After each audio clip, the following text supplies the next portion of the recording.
When you look at the grouping and routing in a Skrillex project, you'll notice that he separates his sub-bass from his main or mid-basses, and there are some good reasons why. Depending on the effects you apply to your bass patch, you might accidentally cause phase cancellation in the sub-region, which makes your low-end frequencies fluctuate in volume. That kind of effect can sound cool on intro reces, but in a main bass, it just makes your low end feel weak. To avoid that, you can remove the sub-frequencies directly in Serum's wavetable editor, or use an EQ to cut them out, and then replace them with a clean separate sub-oscillator or sub-layer. If you're using Serum 2, make sure to switch the mixing mode to direct, and set the bus to direct as well. Depending on your effects chain, you may still need to apply a high cut on the main bass to fully clean out the low end.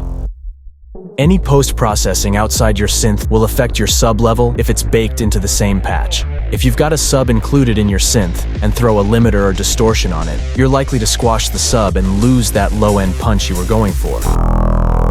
By separating the sub into its own clean layer, you completely bypass that issue, giving you full control over your low end without messing with the tone or punch. A separate sub-layer can also help you achieve a louder master by grouping and limiting the kick and sub-channels together. This is a technique used in Skrillex-style mixdowns to get the loudest possible masters because the two heaviest low-end elements are already being controlled with a limiter. If your bass and sub already sound exactly how you want them, don't fix what isn't broken.